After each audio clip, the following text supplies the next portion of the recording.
Me zë të lartë mbijetor drejtësinë titulloi dokumentari prezantuar në qytetin e Shkodrës, i cili rrëfen historinë prekse të një të mbijetuar të dhunës seksuale dhe betejën e saj për drejtësi. Trandalina Boriçi, drejtues organizatës Gruajt e Gruaja, tha se dhuna seksuale vjen të tabu për shkak të mentalitetit të shoqërisë dhe se viktimat turpërohen. Është një film i cili trajton temën e dhunës seksuale dhe mbijetesës së viktimave të dhunës seksuale në sistemin e drejtësisë. Kalvarin që përshkon një viktim derisa arrin të gjejë të drejtën e saj. Është një temë shumë interesante, pak mund të themi edhe tabu vazhdon të jetë akoma dhuna seksuale, sepse pavarësisht se dhuna si fenomen ka dalë prej dyrëve të mbyllura dhe po denoncohet edhe askujt nuk ja vret më kujt veshin që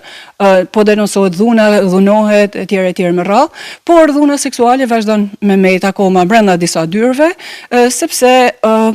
për shkak të vetë mentalitetit ton, pramësia jo nuk e pranon, viktimat turpërohen dhe plus edhe në sistemin ton të drejtësisë, një viktime i duhet të përshkojë një rrugë shumë të gjatë derisa të arritë të drejtën e saj, pa përmend edhe kërcënime që mund të marrin etj.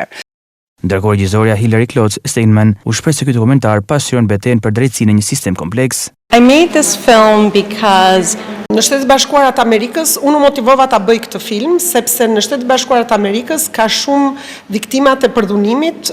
shpeshherë përjetojnë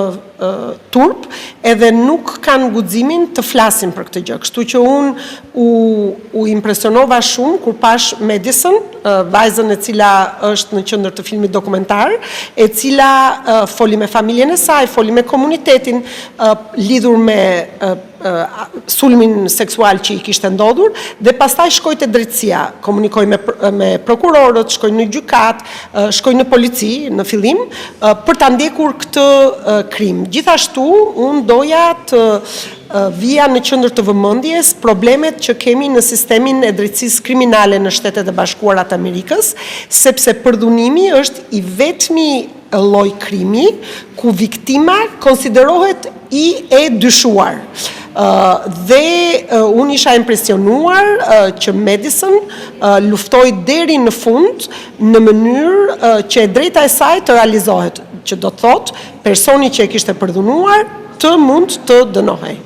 Ky dokumentar kishte synim të forcojë zërin e mbijetuarve në kërkim të ndryshimit të sistemit. Dokumentari u prezantua fal bashkëpunimit të organizatës Gruajt e Gruaja dhe Institutit për Kontratën Shoqërore.